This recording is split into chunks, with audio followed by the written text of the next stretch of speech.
È venerdì 10 ottobre, buongiorno Sicilia da Angelo Gagliano.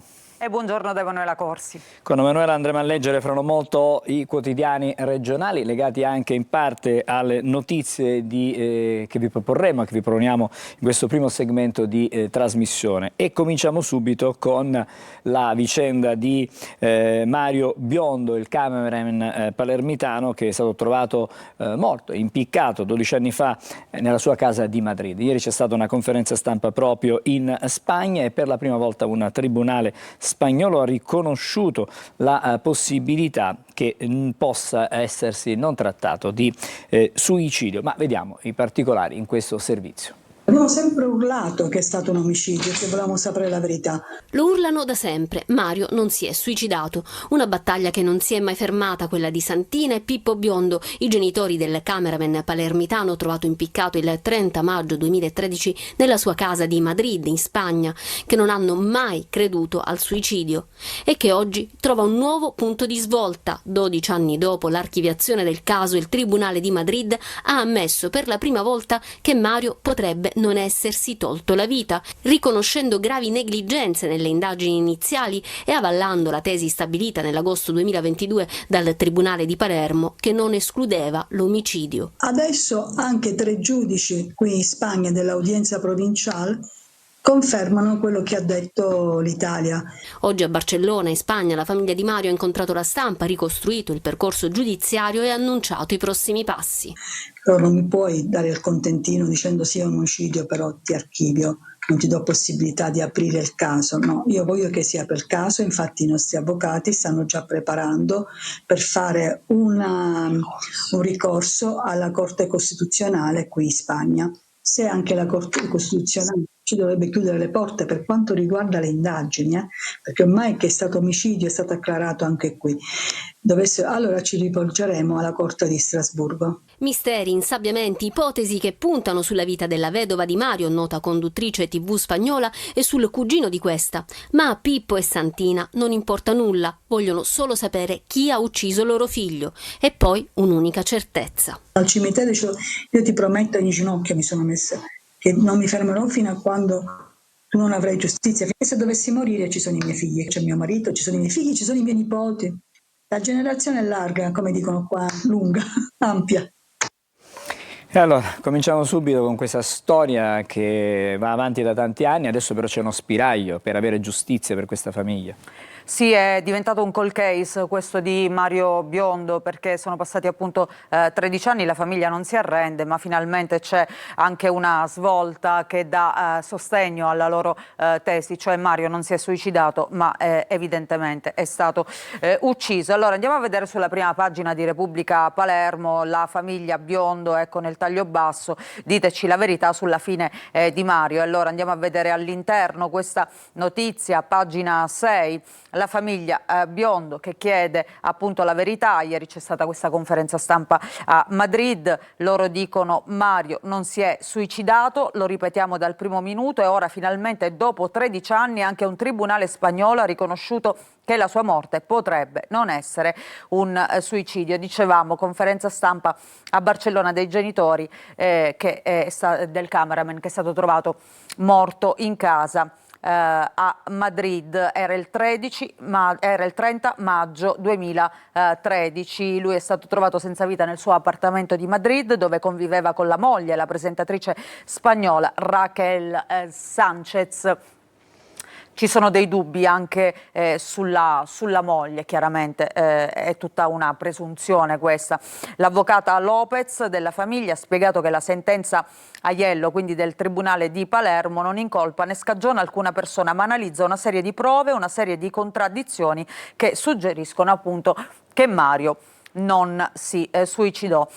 Oggi c'è un'ampia pagina sulla Sicilia dedicata proprio alla morte di Mario Biondo. La madre di Biondo non molla, riapriremo il caso a Madrid. La famiglia del cameraman trovato morto chiederà nuove indagini. Quale parole anche qui dei genitori: siamo invecchiati lottando per mio figlio e lotteremo ancora. Questa è la voce di Santina, appunto d'Alessandro, la mamma del cameraman.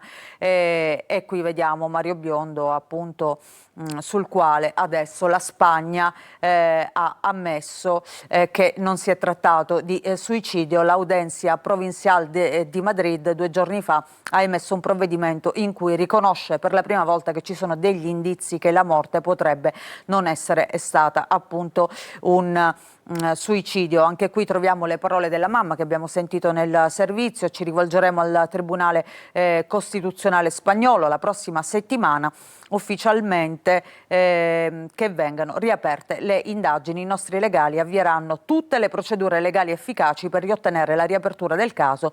Mio figlio ha diritto alla verità. Abbiamo lottato tanto e abbiamo aspettato tanto, non arretreremo. E adesso restiamo sempre a Palermo per un'altra storia, una storia che coinvolge una giovanissima Asia Vitale, la vittima della violenza di gruppo al Foro Italico. In un fuori onda la ragazza parlerebbe di essere stata consenziente e alla luce dei risultati i legali dei condannati chiederanno adesso potrebbero chiedere una revisione del processo. Sarà consegnata lunedì agli avvocati dei 7 ragazzi accusati dello stupro di gruppo di Asia Vitale la trascrizione di un audio che potrebbe portare a un'istanza di revisione dei processi celebrati a carico degli imputati. Il perito incaricato dai legali ha effettuato la trascrizione di una telefonata tra la vittima e il conduttore di un podcast locale, durante la quale la ragazza, che dopo i fatti di 2 anni fa aveva denunciato, avrebbe corretto il tiro, sostenendo che non si fosse trattato di violenza ma di un rapporto consensuale. Per i legali dei 7 ragazzi finiti in carcere, la novità potrebbe aprire lo spiraglio dell'istanza di revisione dei verdetti.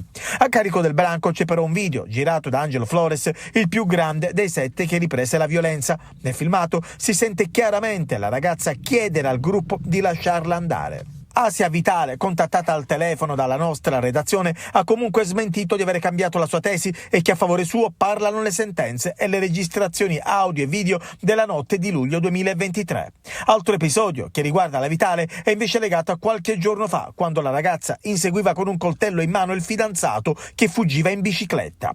L'episodio è avvenuto in Brianza, dove adesso risiede la ragazza. A chiamare i carabinieri sono stati i passanti. Fermata e interrogata, la giovane è stata trovata in possesso di un coltello con una lama da 34 centimetri ed è stata denunciata a piede libero. Tutto sarebbe iniziato a casa della ragazza, dove il fidanzato le avrebbe chiesto di girare un video in cambio di stupefacenti.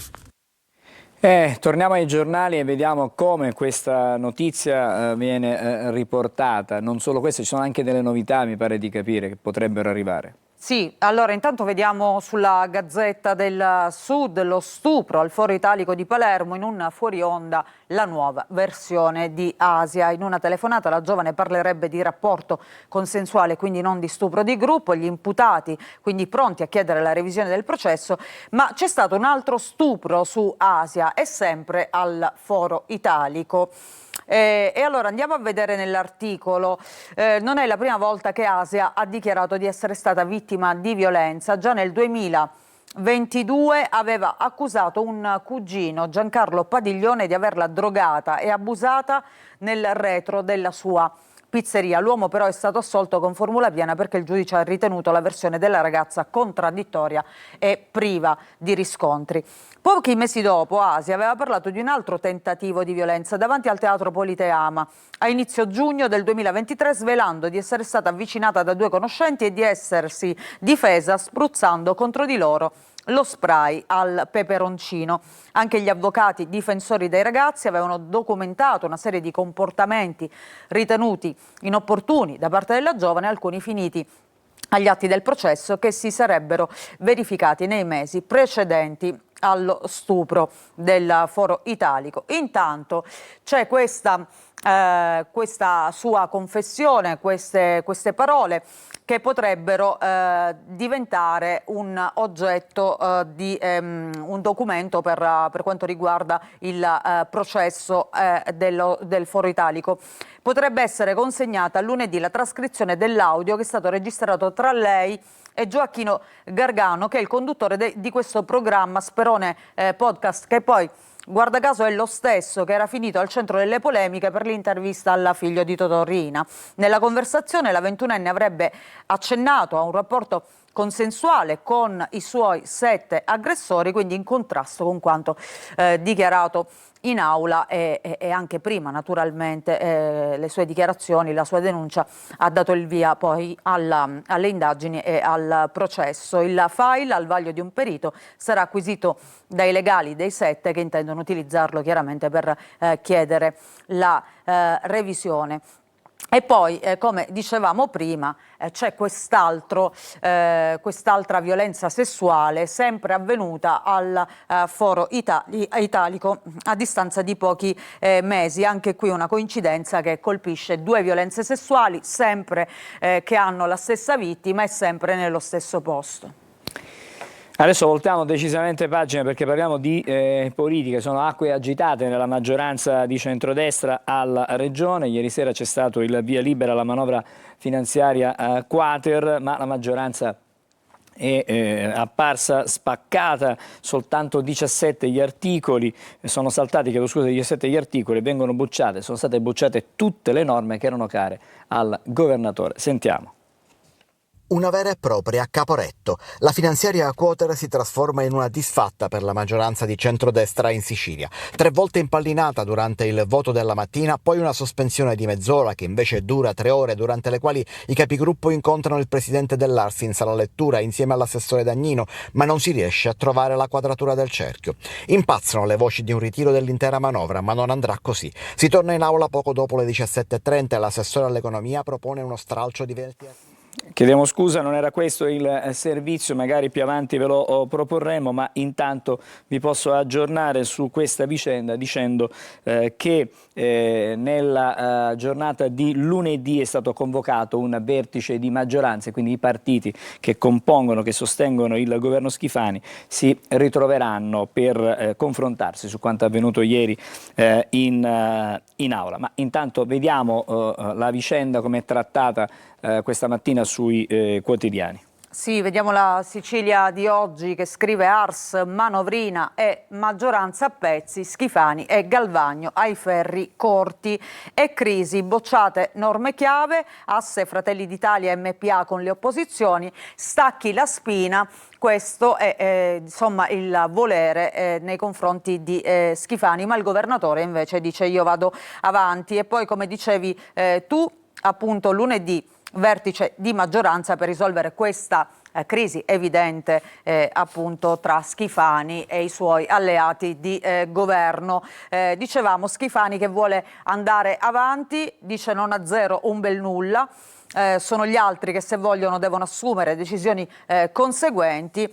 Queste le parole alla fine del giovedì nero del suo governo, che è a pezzi come la maggioranza che ha maciullato la manovra. Quater, vado avanti, penso solo a cambiare la Sicilia, smozzica il governatore, che ha già in mente di convocare appunto questo vertice di maggioranza per lunedì, quando ognuno dovrà assumersi le proprie responsabilità, quindi vuole un po' inchiodare tutti quanti alle loro responsabilità in questo tavolo che è stato convocato per lunedì, a partire da Gaetano Galvagno, il presidente dell'Ars, che avrebbe detto Schifani sembra essere impazzito, non è la persona che credevo che fosse. Questo sarebbe stato il suo sfogo con i fedelissimi. Convinto, sostiene chi lo ha sentito più volte nel corso della Waterloo del governo di centrodestra, che il presidente meloniano dell'Ars sia ancora molto provato per le sue vicende giudiziarie, dalle quali io l'ho sempre difeso, dice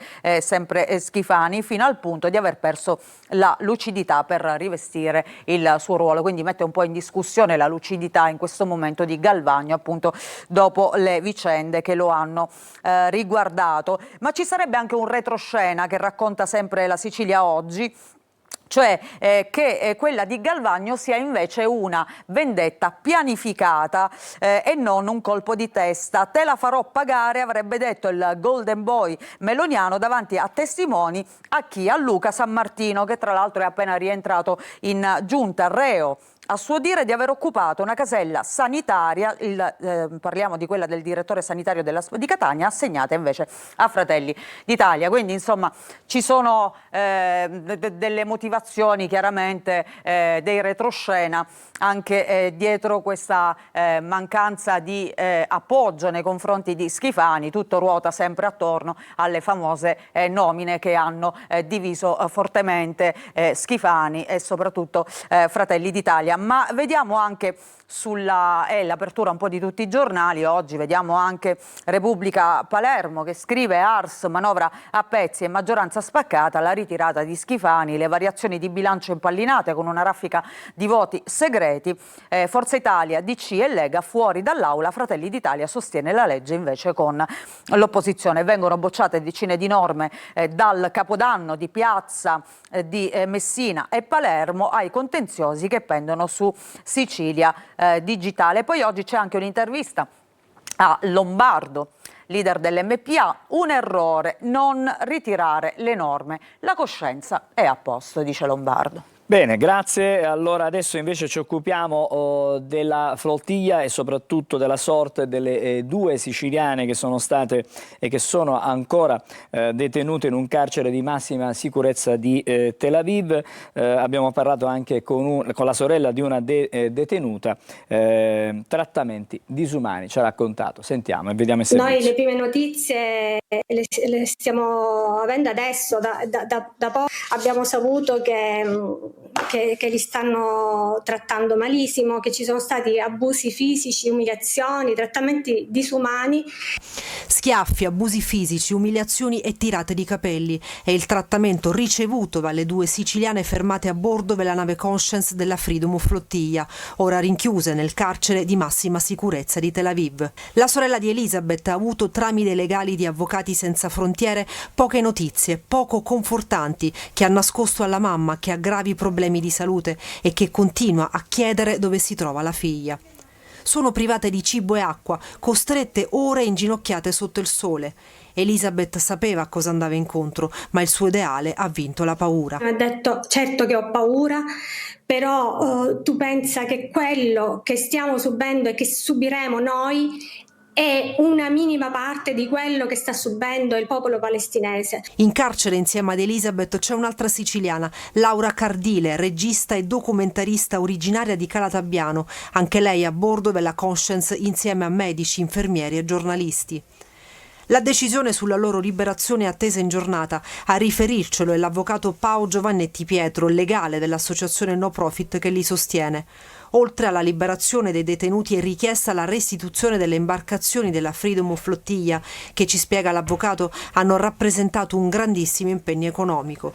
Per le loro famiglie sono ore di apprensione. La sorella di Elisabeth lancia un appello. Fate tornare i nostri cari a casa senza che gli torcano un capello. E adesso vi do una notizia che arriva dalle agenzie. Un bracciante agricolo di 44 anni è stato arrestato dai carabinieri per detenzione di armi clandestine, omessa custodia di armi e munizione e ancora omessa denuncia di munizioni. Nel corso del controllo sono state inoltre rinvenute e sequestrati materiali e componenti idonei per la produzione artigianale di ulteriori penne e pistole clandestine. Siamo a Riesi, in provincia di Caltanissetta. Andiamo a chiudere con la rassegna stampa regionale. Vediamo le prime pagine. Allora, Repubblica Palermo, abbiamo visto l'apertura dedicata appunto alla politica siciliana. Schifani, venti di crisi, Fratelli d'Italia contro il governatore, la manovra all'Ars fatta a pezzi dai franchi tiratori. Forza Italia, Lega e DC fuori dall'aula, i meloniani sui banchi con l'opposizione e una Caporetto. E poi appunto le parole di Lombardo che dice: l'avevo avvisato, doveva fermarsi. Vediamo le altre notizie. Intanto queste navi militari e da crociera, il rilancio di Fincantieri nel taglio centrale, alla nave, al traghetto Costanza. È stata dedicata questa fotonotizia, appunto, che è una nave che Fincantieri ha costruito per la regione siciliana. Ancora aggiudicata la gara dei monopattini, in arrivo 3.000 mezzi, e ancora buco da 20 milioni per quanto riguarda la città di Palermo. Il comune adesso cerca una soluzione. Infine, nel taglio basso, incendi dolosi e rifiuti tossici, allarme per le saline di Trapani. Vediamo la prima pagina del Giornale di Sicilia, anche qui vediamo la politica siciliana, la manovra all'Ars che viene affondata, maggioranza a pezzi, l'Ars boccia a voto segreto metà delle norme, Schifani non si dimette e convoca i partiti appunto per lunedì. Ancora vediamo altre notizie siciliane nel taglio basso, anche qui vediamo la vicenda del Foro Italico, spunta un altro stupro e sempre al Foro Italico Asia denunciò 2 minori. In un audio la ragazza avrebbe detto appunto che era consenziente quella sera, quando invece poi ha dichiarato di essere stata violentata da 7 ragazzi. La prima pagina della Sicilia, Ars manovrina a pezzi, lite Schifani Galvagno, adesso è davvero crisi. E poi si parla anche del petrolchimico di Priolo, arriva il primo sì alla conversione in bioraffineria. La prima pagina di Catania, vediamo sempre della Sicilia. A Librino c'è la nuova Porta dei Sogni, siamo in uno dei quartieri catanesi dove Antonio Presti da anni appunto si prodiga per restituire bellezza e cultura a questo quartiere. Il 22 proprio il Mecenati inaugurerà l'opera realizzata con il coinvolgimento di 3.000 bambini. Una sedia ciclopica alta 10 metri al centro di un grande museo a cielo aperto. Questa è la visione appunto di Presti, creare un grande museo a cielo aperto proprio nel quartiere di Librino. Per il futuro vorrei che creasse lavoro. Ancora vediamo anche la prima pagina di Palermo. Vediamo anche qui il buco delle multe di 22 milioni nella città. I mancati incassi cresceranno nel 2026 e 2027, servirà una manovra correttiva. E anche qui vediamo Costanza prima di Sicilia, la nave che è stata realizzata da Fincantieri salperà nell'estate del 2026. In alto Amat parla mistretta. Il presidente della società, accuse di Argiroffi risibili, tutelerò la mia immagine. Vediamo per la cronaca, Asia denunciò in passato 2 minori alla sbarra per un altro stupro al Foro Italico. Andiamo a vedere la prima pagina di Siracusa e vi faccio vedere questa notizia. Chiudono bottega, la crisi del commercio, oltre 570 negozi storici e botteghe hanno abbassato la Sara cinesca, colpa anche dell'e-commerce. Vediamo velocemente anche la prima pagina della Gazzetta del Sud con la manovra finanziaria e la politica in crisi, all'Ars centrodestra in crisi, manovra in pezzi. E ancora un'ultima notizia, gli stati generali delle isole minori all'Ipari, riuniti ministri ed esperti, l'obiettivo è quello di accendere i fari sui problemi e la fragilità di splendidi luoghi turistici. Bene, adesso come sempre diamo uno sguardo alla viabilità e cominciamo da Catania, la via Vincenzo Giuffride. La situazione sembra abbastanza regolare oggi, non ci sono particolari criticità, almeno in queste immagini, almeno in questa zona della città di Catania. Possiamo vedere anche cosa succede sulla circonvallazione, la conferma che il traffico oggi è piuttosto fluido, arriva anche dalla viale Odorico da Pordenone, siamo all'altezza del Tondo Gioieni, qui il traffico è scorrevole. Adesso invece vi mostriamo l'Etna che oggi come quasi ogni mattina ci mostra questo pennacchio comunque dai crateri sommitali, tutto comunque nella sua maestosità, questa bella e splendida cartolina dell'Etna che vediamo anche da un altro punto di osservazione. Siamo da Taormina qui, Golfo di Taormina, l'Etna praticamente che sovrasta sovrasta, come possiamo osservare, per l'appunto il Golfo di Taormina. Ci dobbiamo fermare adesso, una breve sosta, e poi torneremo in studio per proseguire la rassegna stampa, stavolta con la lettura dei quotidiani nazionali, sempre con Emanuela Corsi.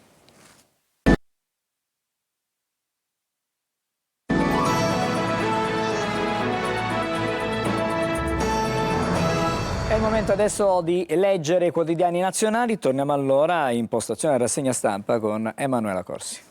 Naturalmente c'è il Medio Oriente in primo piano, è l'ora del cessate il fuoco, leggiamo sul Corriere della Sera, Israele, Gaza, appunto l'ora del cessate il fuoco, via libera del governo Netanyahu con il no degli estremisti, Trump va a Gerusalemme entro martedì, ostaggi liberi. Intanto festa a Tel Aviv nella striscia, sbloccati gli aiuti, i punti chiave del piano di pace appunto di Trump, ritiro parziale dell'esercito e disarmo di Hamas. Il presidente degli Stati Uniti, una pace per sempre. Qui vediamo appunto le immagini di gioia di israeliani e palestinesi alla notizia. Poi vediamo le altre notizie sempre in prima pagina. Caso Al-Masri, no al processo, l'aiuto dei franchi tiratori, respinta quindi la richiesta per i ministri, lite e ancora una volta Nordio, ANM. Ancora vediamo una notizia di cronaca sempre sul caso Garlasco, inchiesta sull'ex procuratore Venditti, viene indagato adesso un altro PM. Andiamo a vedere all'interno del Corriere della Sera, appunto in primo piano, questa svolta, accordo su Gaza, Trump, ostaggi liberi entro martedì. Tornano i camion per gli aiuti, la Casa Bianca ora una cerimonia ufficiale in Egitto, restano i rebus sulla fase successiva. Vediamo sull'altra pagina il retroscena, i due inviati statunitensi arrivano al vertice tra Bibi e i ministri, Ben-Gvir li attacca. Ben-Gvir appunto ministro israeliano, uno di quelli che non voleva accettare questo piano di pace e che si è posto in maniera contraria nei confronti dello stesso Netanyahu. Il leader estremista, a Kushner e Witkoff, che sono appunto i due inviati statunitensi, fareste la pace con Hitler, avrebbe detto, ha votato contro l'accordo ma resta ancora nella coalizione di governo.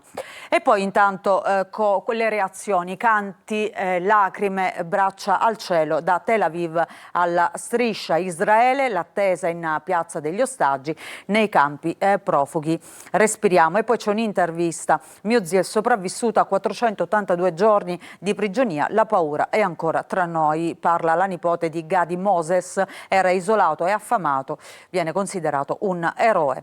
Andiamo a vedere cosa prevede questo piano, questo accordo. Le armi, detenuti, il ritiro, cosa dice appunto l'accordo, sempre sul Corriere. Israele accetta di mantenere il controllo soltanto sul 53% della striscia. Hamas cederà l'arsenale in un secondo momento. Ma quali sono i nodi da sciogliere? Quello appunto del disarmo di Hamas, ma anche il ritiro. L'intesa prevede un ritiro per tappe da parte di Israele dalla striscia. Questo nelle richieste di Hamas. E poi c'è il nodo dei prigionieri nel grande baratto. Hamas ha inserito la consegna dei resti di Aya e Mohamed Sinwar, idea subito respinta dall'avversario. Sempre la fazione ha chiesto il rilascio di alcune figure chiave che appunto sono cadute durante gli attacchi di Israele. E poi quale sarà il governo del futuro? Nella Gaza del futuro, secondo la mappa politica, non c'è spazio per Hamas, si parla invece di un esecutivo tecnico di organismo internazionale che deve sovrintendere, quindi di un probabile contingente di pace.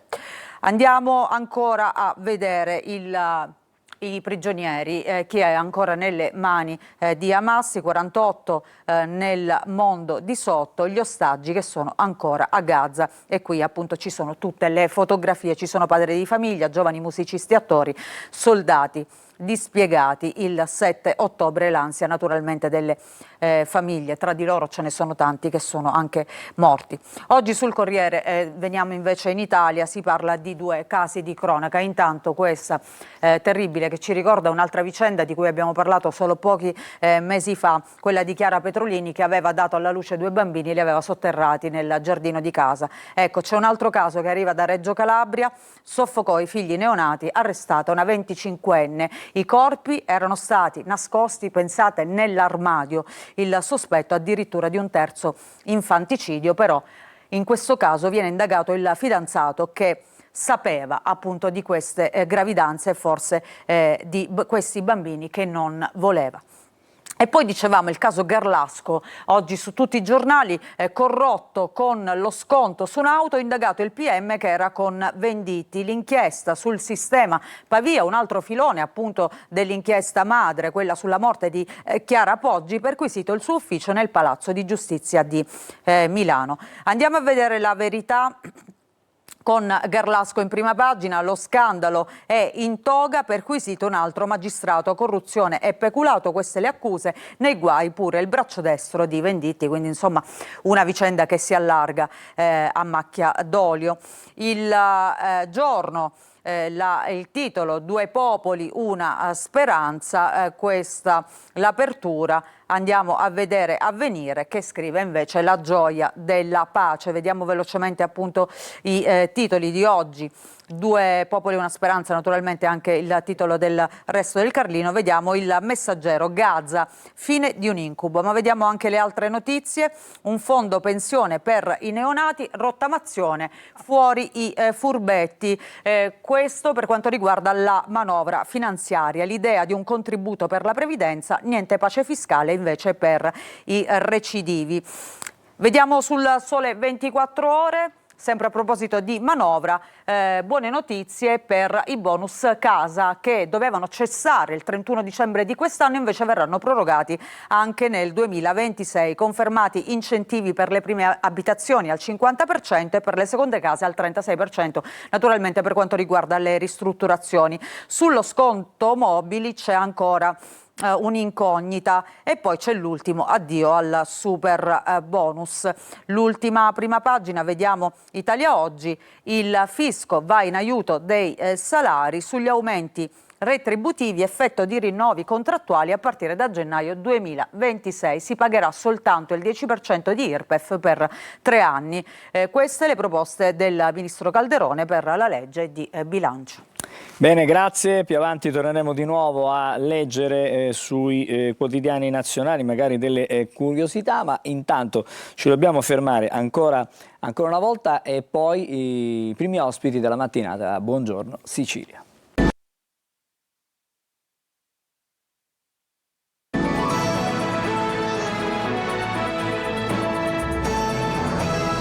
Allora, eccoci di nuovo insieme a Buongiorno Sicilia. Come anticipato, i primi ospiti della mattinata, insieme a me in studio il dottore Mario Santacati. Buongiorno dottore, buongiorno. Che è il direttore del manuale diagnostico e statistico dei disturbi mentali, così leggo io, di Paternò e del modulo di del modulo. E allora qua dobbiamo segnalare, vabbè, lo faremo, il modulo diagnostico e statistico dei disturbi mentali di Paternò e Acireale. E poi c'è un nostro caro amico che insomma spesso ci viene a trovare, Carmelo Florio, buongiorno. Buongiorno. È il direttore del modulo di Catania invece. Certo. Oh, benissimo, questo l'abbiamo chiesto. Ma perché siete qui stamattina? Perché oggi è la giornata mondiale della salute mentale.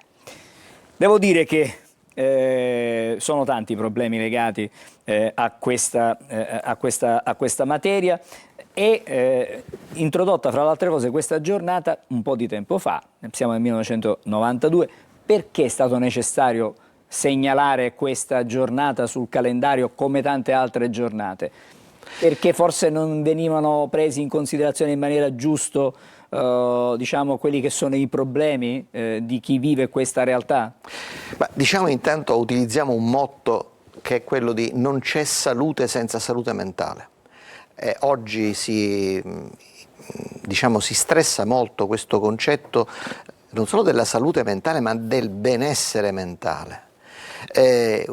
One Mental Health significa non solo che salute e salute mentale sono tutt'uno, unica cosa, ma significa che oggi la salute mentale è collegata a quelli che noi chiamiamo i determinanti, cioè i fattori che in qualche modo appunto determinano il rischio di sviluppare dei disturbi. Sono tanti questi rischi. Certo, se io dico determinanti sociali e pensiamo alle guerre, ai conflitti, ai mutamenti ambientali, tutto questo impatta sulla salute e impatta sulla salute mentale. Quindi la giornata della salute mentale serve a sensibilizzare la popolazione sul tema, serve a accendere i riflettori, e non è mai abbastanza questo tema, perché sulla salute mentale bisogna investire di più. Noi servizi non abbiamo un atteggiamento da piagnoni, non stiamo lì ad autocommiserarci, ma a giocarci questa partita, che significa dal punto di vista organizzativo ripensare i nostri modelli organizzativi. Ricordo che la salute mentale è una salute mentale che per esempio nella nostra realtà di Catania è di prossimità, che quindi in tutte le sedi esiste un modulo dipartimentale di salute mentale. Il dottore Santagati si occupa di un'area molto importante, che è quella della fascia ionica, Cirreale, Giarre e i comuni che insistono, ma anche Paternò. Quindi è veramente una grande sfida.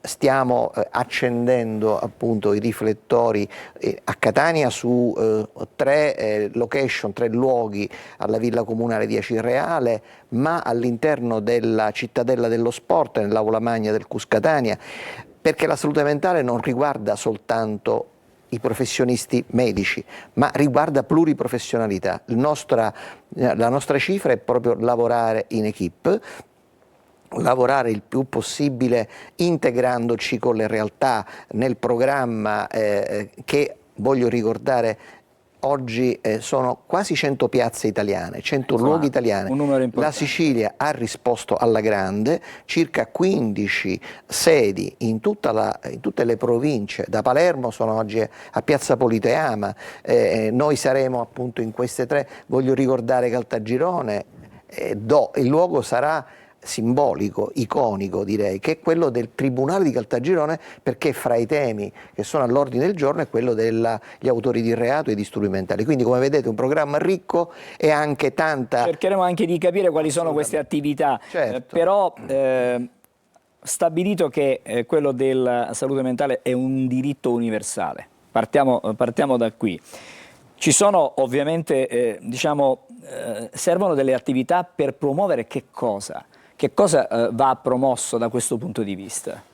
Ma servono delle attività, come spiega anche il nuovo piano sulla salute mentale che è in fase di attivazione 2025-2030, tutta una serie di interventi su alcune aree particolari, che possono essere quello della giustizia, che ricordava il dottore Florio, ma che continuano con quello dell'adolescenza, perché l'adolescenza è un nodo importante per fare una diagnosi precoce. Quello della lotta allo stigma, che abbiamo sempre portato avanti da diversi anni, ma che oggi vuole portare la salute mentale nelle scuole, l'informazione sulla salute mentale nelle scuole, proprio per cercare di lavorare sin dagli primi anni di vita. Ma anche l'attenzione alle altre classi di popolazioni, come quelle per esempio della psicogeriatria over 65, che sono spesso abbandonati come intervento territoriale, che invece devono diventare centrali vista l'aumento della popolazione anziana. E quelli del rapporto, dicevo, con la giustizia e quelli dell'integrazione sociale. L'integrazione sociale nel senso che i servizi non possono starsene nei loro luoghi di cura, ma devono uscire ed entrare in collegamento con la comunità.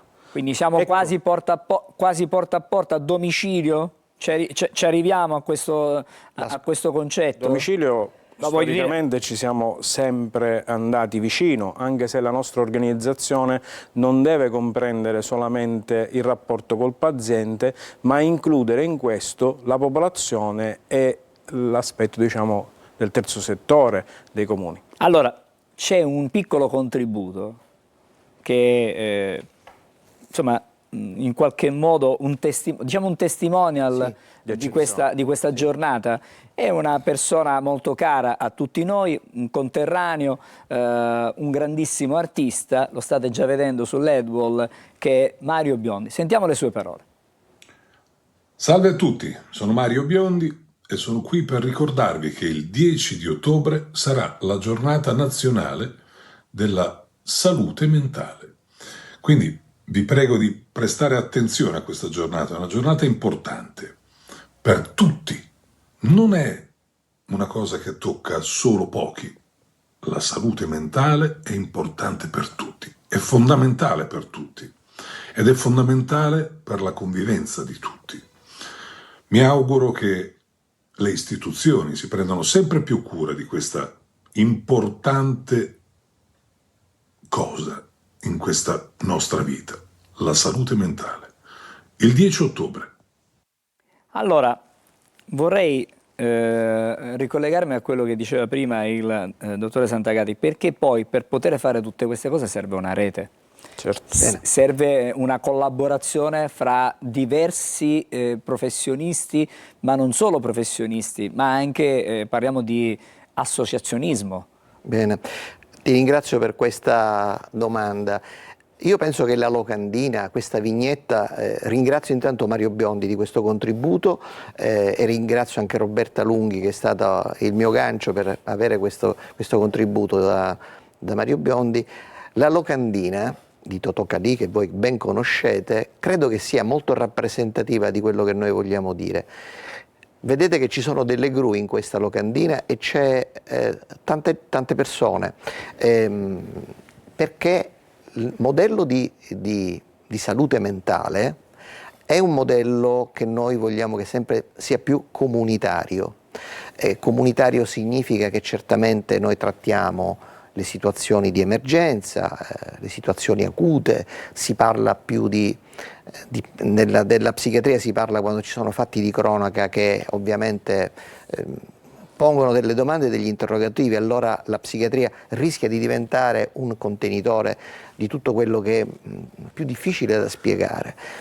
Questo modello comunitario è un modello di forte integrazione e che guarda un po' prima gli interventi precoci, la prevenzione, riusciamo a farla con fatica, ecco perché gli investimenti, l'attenzione dei decisori, oggi noi ci aspettiamo anche un'attenzione maggiore.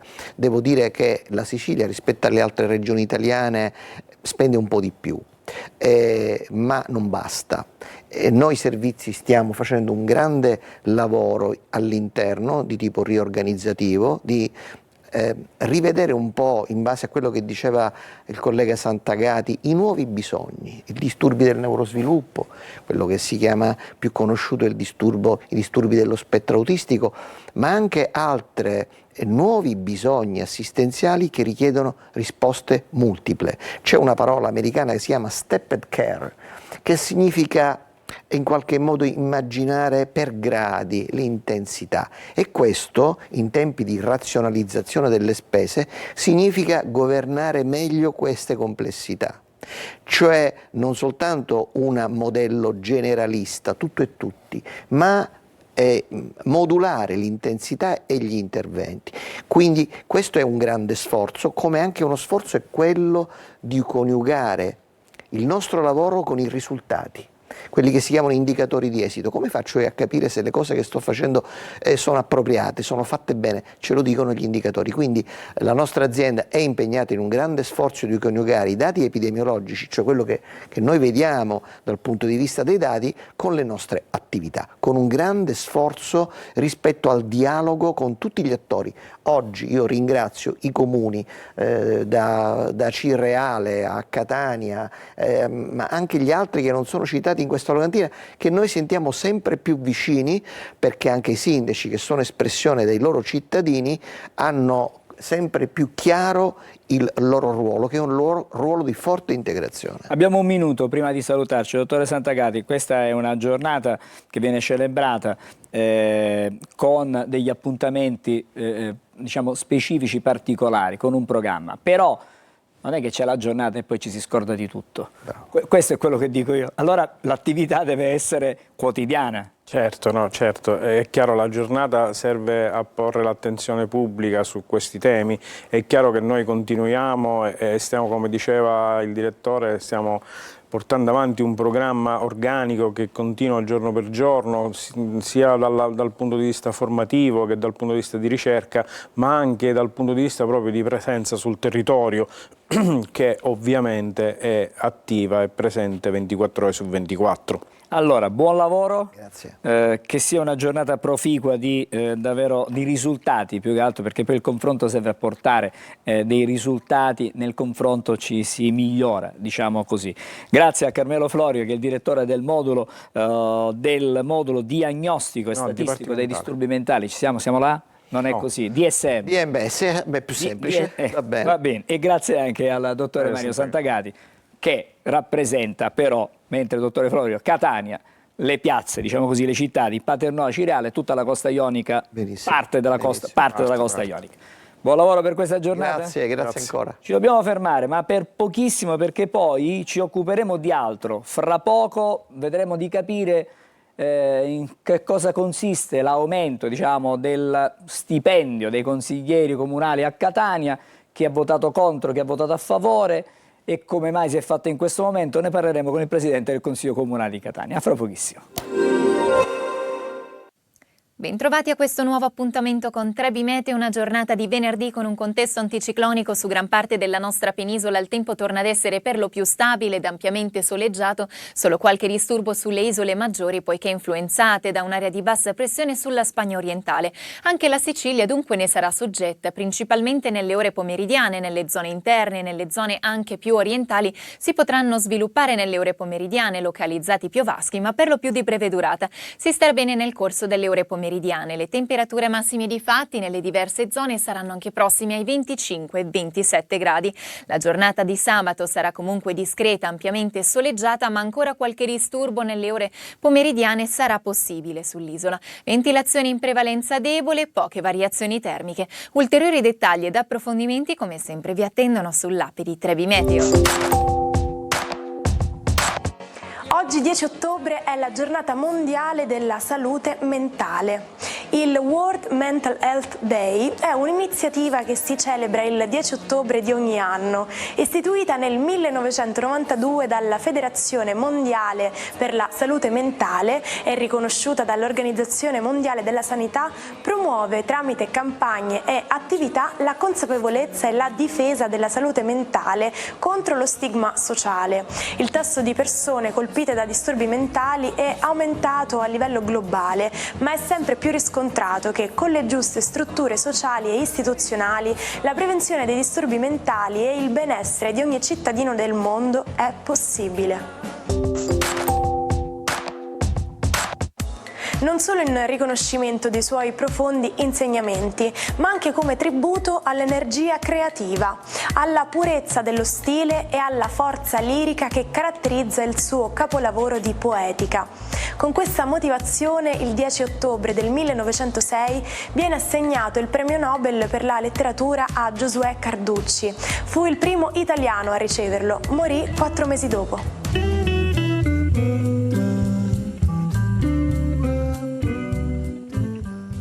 Allora, come anticipato, adesso parliamo di stipendi dei consiglieri comunali a Catania. Ne parliamo con il presidente del Consiglio Comunale di Catania, che è Sebastiano Anastasi, che è qui con noi. Buongiorno. Grazie per aver accettato il nostro invito. Allora, questa delibera alla fine, diciamo, è passata, ma riguarda il 2026. Però per quest'anno c'è un'anomalia, mi permetta di dire, perché l'anomalia forse sta in questo, perché mentre l'anno prossimo sarà regimentato, entrerà, diciamo, in maniera normale quello che è il compenso per i consiglieri comunali, per il 2025, grazie anche a un contributo della Regione, dobbiamo dirlo, questi stipendi, diciamo, che saranno un po' più alti. La sintesi è questa per il 2025, poi il 2026 cerchiamo di capire. Comunque diciamo che un consigliere comunale non può andare oltre 4.140 euro per il 2025, non potrà superare pensate, 2.898 euro per il 2026.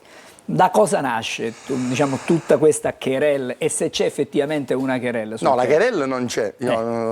Io posso parlare serenamente perché questi adeguamenti riguardano esclusivamente i consiglieri comunali, non il presidente che ha una sua indennità. Quindi io ho votato favorevolmente, proprio come figura super partes, al netto di ogni polemica.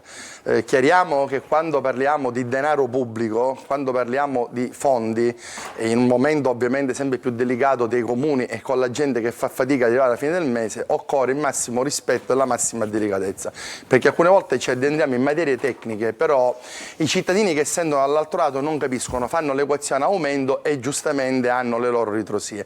Molto semplice: il consigliere comunale che, al netto di queste ipotesi che dovrebbero riguardare i futuri lordi di Catania, bisogna sapere che il consigliere comunale ormai da anni percepisce un ammontare massimo di gettoni, non ha uno stipendio per le partecipazioni alle commissioni e ai consigli comunali di circa 1.000 euro nette.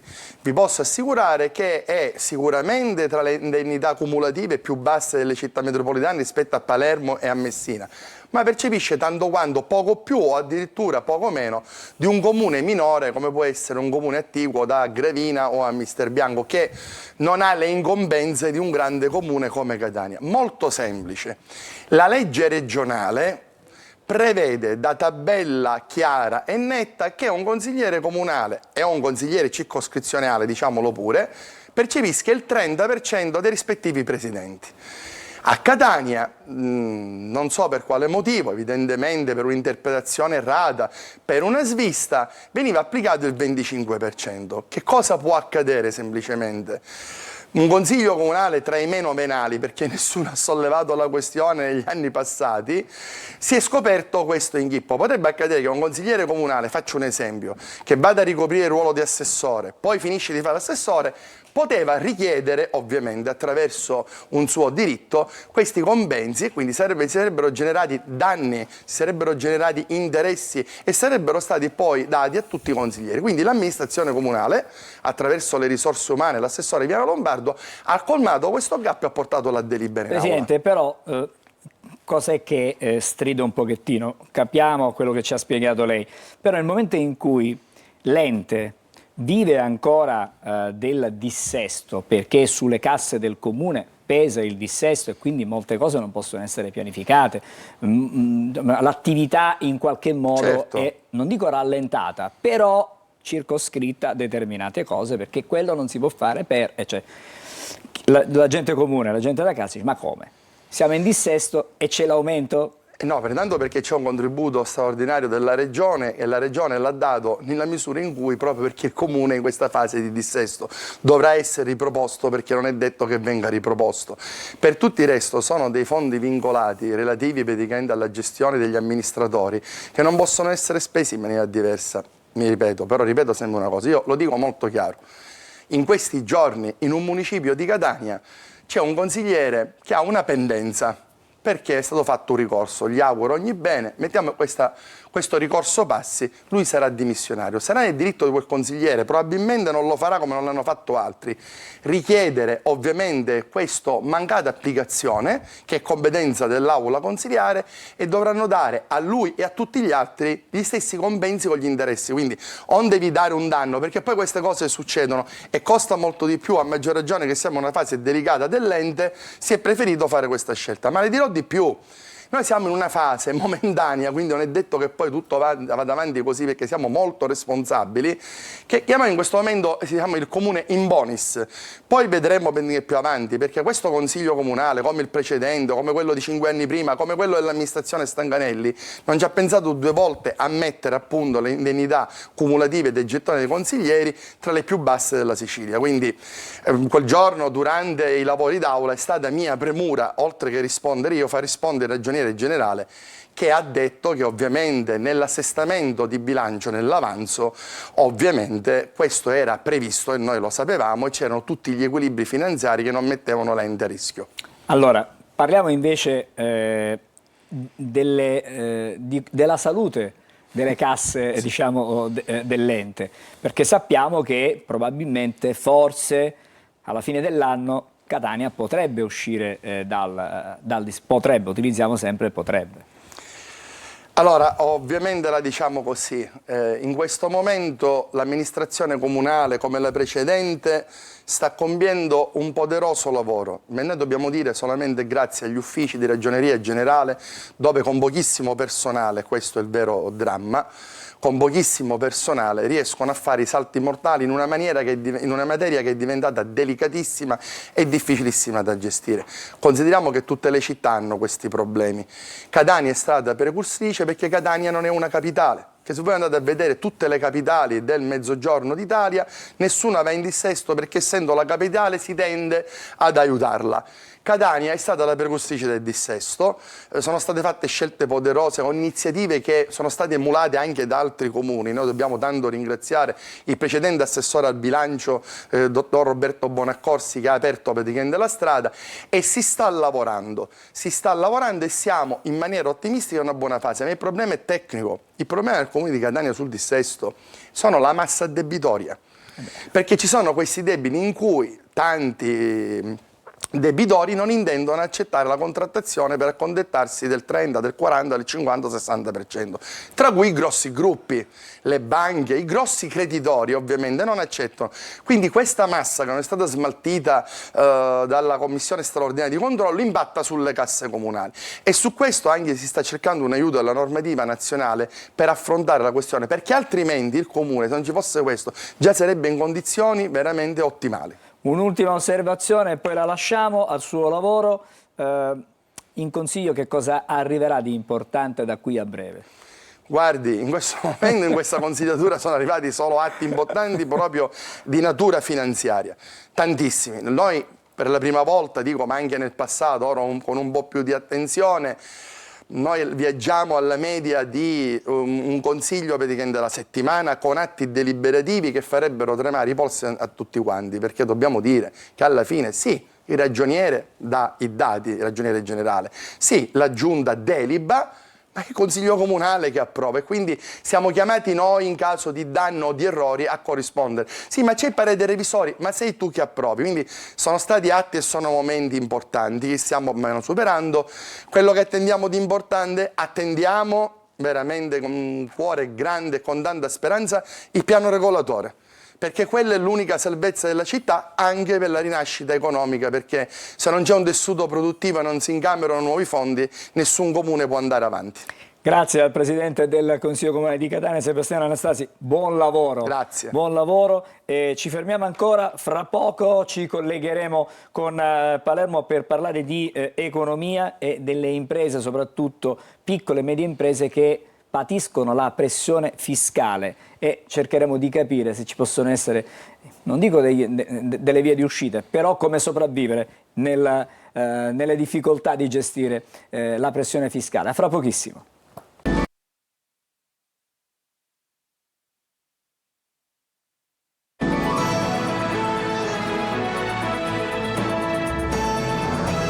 Siamo di nuovo insieme a Buongiorno Sicilia. Come anticipato, adesso parliamo di pressione fiscale, una pressione fiscale che mostra dei dati discordanti, perché secondo alcuni dati risulterebbe pari al 42,3% del PIL, in aumento dell'1,2%, mentre invece secondo le elaborazioni fatte dal centro studi di Unimpresa questa pressione addirittura arriverebbe al 47%. Insomma, quindi praticamente è davvero difficile poter programmare, poter sopravvivere, direi io, a questo punto davanti a questi numeri per quanto riguarda la tassazione. Allora, per parlare e cercare di capire qualcosa in più, ci colleghiamo e vediamo già sul vostro monitor il nostro Marco Gullà. Buongiorno Marco, e con te c'è Mario Attinasi, che è il presidente nazionale di Assoimpresa. Allora, faccio una prima domanda io al tuo ospite, poi hai la possibilità di avere, di chiedere, fare tutte le tue curiosità. Ma dico, come si fa con una pressione così alta che sfiora quasi il 48%, poi a poter prima sopravvivere e poi eventualmente a programmare quello che può essere il futuro di un'azienda? Intanto buongiorno direttore, buongiorno a tutti e i telespettatori. Sì, in effetti il tema della pressione fiscale in Italia è un tema che ha sempre diciamo, dettato tutte le varie problematiche della esistenza in vita, direi, del mondo delle imprese in Italia. È difficile, devo dire che in questo momento chi soffre di più sono le piccole imprese e le microimprese e soprattutto i negozi di vicinato, anche perché con l'avvento di nuove attività commerciali, come per esempio le attività commerciali legate al mondo dell'innovazione, e quindi del marketing, e con l'avvento della vendita online, con l'avvento ormai, naturalmente un evento datato, dei centri commerciali, i negozi di vicinato e quindi parliamo di interi pezzi di città e soprattutto dei centri storici delle città italiane via via, diciamo, non dico che si svuotano, ma sono in forte difficoltà. Poi ci mettiamo, quindi vengo alla sua domanda, la pressione fiscale e quindi veramente è difficile sopravvivere come dice lei. Vero è che ci sono comunque degli strumenti per quelle aziende veramente che sono in crisi e quindi che rischiano eventualmente anche, perché no, la chiusura o un fallimento.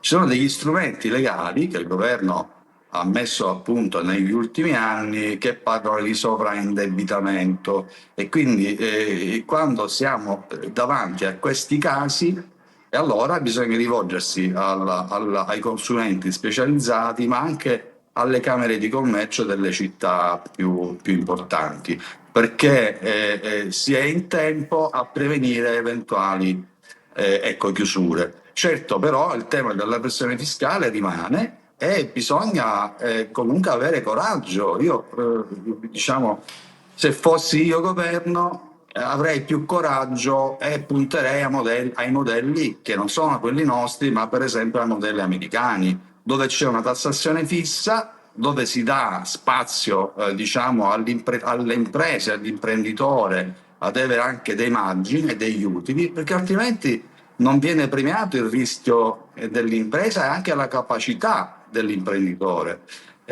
Qui da questo punto di vista devo dire si punta invece molto all'assistenzialismo e io lì farei anche un ragionamento perché l'assistenzialismo diciamo fine a se stesso abbiamo capito che non porta a nulla di buono perché se poi abbiamo dei servizi che non funzionano, per esempio mi riferisco ai servizi che sono epocali per noi italiani, che è quello della sanità, dove si entra in un pronto soccorso e non si sa quando si esce, dove si entra in una corsia di ospedale e non si sa né quando esci né come esci perché lì i rischi di infezione e quant'altro sono alti e allora meglio puntare e quindi sanità pubblica che non funziona si rivolge ai privati e allora tanto vale puntare invece ad un modello, appunto, dicevo americano, dove è vero è che alcuni servizi si pagano, però si dà spazio ai lavoratori e alle imprese di avere dei margini di reddito che sono compatibili ormai con la vita che si cerca di fare in Europa, che è una vita, diciamo, perché no, anche agiata, con diciamo, attività di liberalizzazioni varie, quindi comunque parliamo di un Occidente che ha puntato a un benessere, diciamo, dell'uomo e della donna nella nostra società. C'è un dato, Mario, un dato che tra l'altro, tanto buongiorno a tutti, c'è un dato che è abbastanza significativo di questa pressione fiscale che soffoca le imprese, gli imprenditori, anche i liberi professionisti. C'è un dato davvero significativo, dicevo, soltanto un italiano su 2 riesce a pagare l'IRPEF. Ma guardate, questi sono dei dati, adesso non so se le percentuali sono queste, sono esatte, però credetemi, in alcune imprese, soprattutto quelle che sono, tra virgolette, poco strutturate, alla fine del mese non sanno se pagare i dipendenti o pagare le tasse. Perché tra contributi, IRPEF, altre tasse che ovviamente attanagliano queste imprese non si cresce più. Noi registriamo quotidianamente messaggi di scoramento da parte di imprenditori che tu parlavi di chiusure, sì, vero, tanti commercianti devono chiudere anche principalmente per questo, per una tassazione troppo alta. E questa è una scelta di un modello italiano che negli anni non ha pagato, devo dire. Adesso non è che è colpa di un governo piuttosto che di un altro, è un modello che ha puntato ai servizi assistenziali, ma secondo me non paga, come dicevo prima, e quindi bisogna puntare invece a una libertà di impresa dove naturalmente c'è una, come voglio dire, una facilitazione anche rispetto alle assunzioni di lavoratori, perché guardate che il posto pubblico non è che c'è per tutti. Poi i lavoratori vengono assunti dalle imprese, ma se le imprese non le mettiamo nelle condizioni, diciamo, di avere dei margini rispetto alle attività che svolgono, diventa difficile anche pensare di assumere sia giovani ma anche meno giovani. E questo quindi è un problema anche sociale. E lì è un punto di vista, diciamo, politico, ci vuole, ripeto, del coraggio ad avviare un processo liberale anche dal punto di vista della fiscalizzazione e, perché no, per rimanere in Sicilia io direi anche puntare a una fiscalità di vantaggio. La Sicilia ha tutti gli elementi per poter distinguersi, così come fanno in altre isole d'Europa, penso per esempio Malta, che è molto più piccola della Sicilia, ma ha un'attività imprenditoriale molto vivace, ma perché lì si paga una tassazione intorno al 5%, quindi capite che non c'è una possibilità di competere con regioni di questo tipo, e non c'è solo Malta naturalmente. Allora noi La Sicilia abbiamo... avrebbe... Sì, no, capisco, prego. ma il nostro tempo purtroppo è limitato. Marco. Potremmo parlare però. Potremmo parlare per ore su questo tema, mi dispiace proprio, però è molto interessante, ma ci dobbiamo fermare. Ovviamente auguriamo buon lavoro a Mario Attinasi, lo ricordiamo, il presidente nazionale di Asso Impresa. Non ci ha detto un dato soltanto su Palermo, però numericamente qual è la situazione in questo momento? C'è un incremento delle sofferenze oppure no? C'è un dato in miglioramento oppure no? Un dato secco. Allora, ti posso dire che c'è un equilibrio di attività che aprono e attività che chiudono, perché si dà spazio alle attività che aprono rispetto ad alcuni settori più innovativi, mentre sono penalizzati i negozi, quelli tradizionali. E naturalmente, come dicevo, le cause sono tante, bisognerebbe fare un ragionamento ancora più complesso. Grazie allora a Marco Gullà, buon lavoro Marco, grazie anche a Mario Attinasi, presidente nazionale di Asso Impresa. Adesso vado alle agenzie perché vi leggo un'ultima ora. È morta a Mazzara del Vallo Maria Cristina Gallo, 56 anni, la professoressa che denunciò ritardi nella consegna di esami istologici dopo la biopsia a cui era stata sottoposta per una grave malattia che fu pronta dopo 8 mesi. Il referto le fu consegnato, come detto, 8 mesi dopo il prelievo del tessuto da analizzare, e dalla sua denuncia è poi scaturita un'inchiesta della Procura di Trapani, ancora pendente, in cui ci sono diversi indagati. Sono 10 medici indagati. L'esame istologico richiesto a dicembre del 2023 arrivò nell'agosto del 2024. Adesso voltiamo pagina, parte la sigla, siamo al momento dell'oroscopo.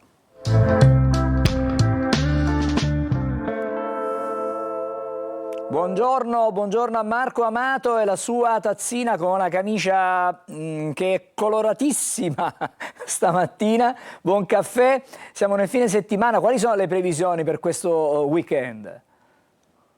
Buongiorno Angelo, ben ritrovato. Grazie. Allora, lievi perturbazioni da Venere con rovesci sulla Vergine è qualcosa che non va per la bilancia, ma ne parliamo insomma di queste previsioni più o meno meteo stellari. Allora, la Luna è la protagonista di questo weekend. Devo dire, la Luna ha fatto da protagonista tutta la settimana, tessendo degli aspetti nel cielo veramente molto importanti.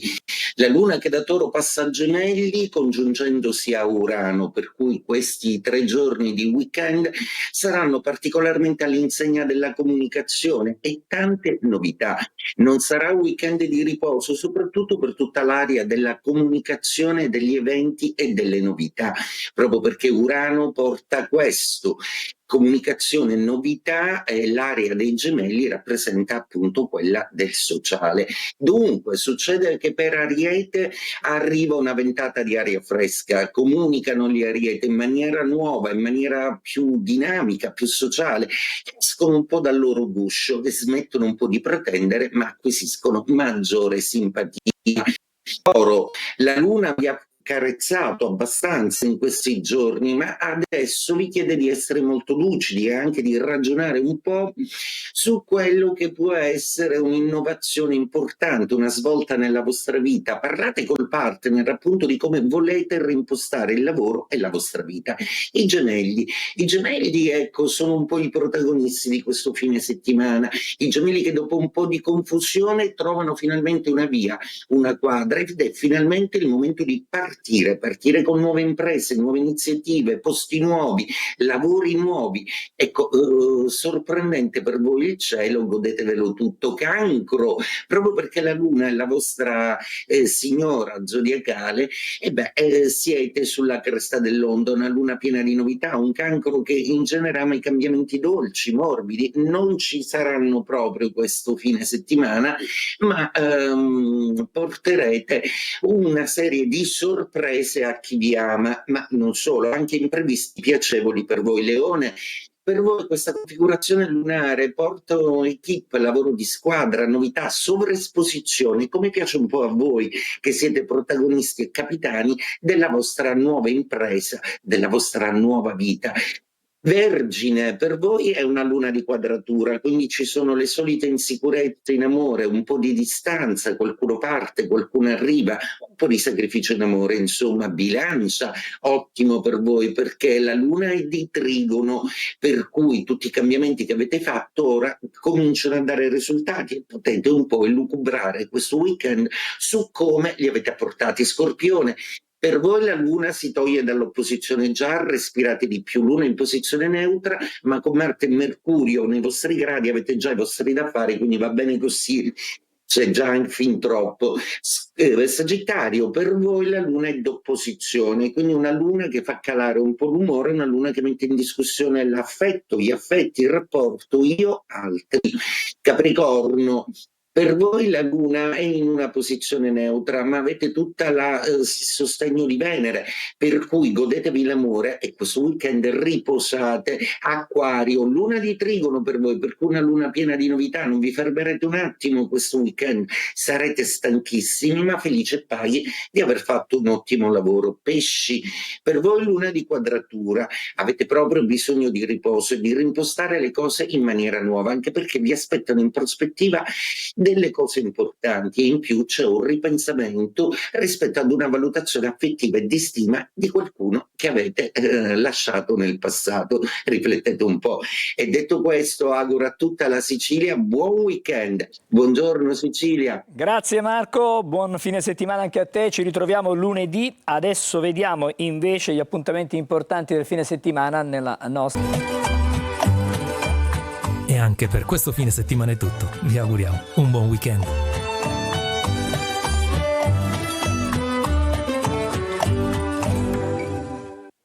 E come sempre per chiudere torniamo ai quotidiani con Emanuela Corsi. Allora vediamo la pagina degli spettacoli del Corriere della Sera che dedica questa intervista alla cantante Annalisa che torna con un nuovo album, Ma io sono fuoco. Io Annalisa, no ai giudizi facili e alle cattiverie social, i 40 anni, quel giorno volevo piangere. Ecco, questo è il titolo di questo articolo dedicato alla cantante, dedicato anche a questo nuovo questo nuovo lavoro discografico. C'è anche un duetto con Mengoni. Allora, vediamo qualche curiosità. Annalisa Scarrone è nata a Savoca il 5 agosto 85, ha partecipato, ricordiamo, ad Amici nel 2010. Tra i tanti successi c'è Sinceramente nel 2024 a Sanremo. È laureata in fisica, è sposata dal 2023 con il manager Francesco Muglia. Grazie allora ad Emanuela, pensavo avessi dell'altro. Ci fermiamo qui per oggi, ma anche per la settimana con Buongiorno Sicilia. Torniamo lunedì, a tutti l'augurio di un buon weekend.